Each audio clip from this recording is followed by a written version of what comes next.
Thank you so much to our Attorney General, our City Attorney, and our County Supervisor for their dogged work. I know Catherine Barger, when she was Chief of Staff, was there on the ground, as I saw Mitch Englander there almost every single day, working hard to talk to constituents, to deal with the situation. And we have two of the finest legal minds in this country who have represented the people in the settlement that we have before us today. Aliso Canyon was a traumatic event.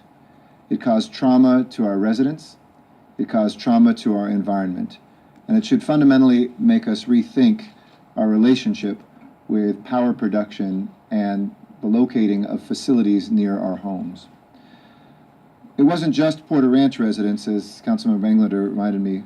We had evacuations in Chatsworth and Northridge, the Northwest San Fernando Valley, the San Fernando Valley that I grew up in, made the worst kind of history, with the largest such methane leak in history. We see this today as a good step forward, a comprehensive agreement that is not exhaustive, but one that gets the community what they deserve. First, health. People who live in the Northwest San Fernando Valley deserve to know what the long-term health effects of living next to that sort of a leak was and will be. Nothing less. And this settlement will allow that to happen.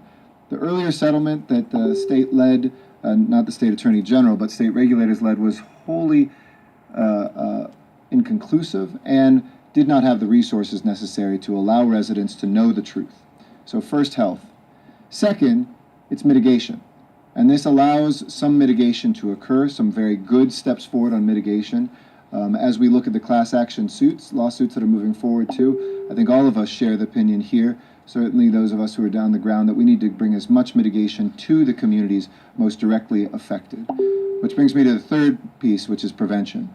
To see the electric buses here, to see some of the work that's included is a very important step in this direction. But we need to fundamentally rethink our relationship with carbon-generated electricity. We estimate in the city of Los Angeles, we've spent about $300 million in recent years on energy efficiency, because we need to reduce not only our dependence on coal, as we're doing in the city of Los Angeles, to get completely off of coal, we need to get off of carbon. We've seen the cost. For a long time, we heard that gas was cleaner and better.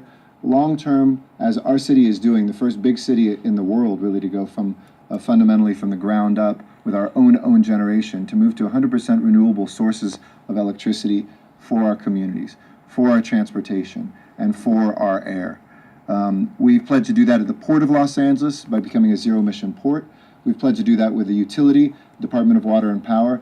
And I think as we get through this, and as those residents of Porter Ranch and surrounding communities continue to litigate, we need to make sure that there is as much attention given to the preventive efforts as well in those communities. We need to get people back to living the lives that they were promised, to be able to live in the communities that they dreamed of being in.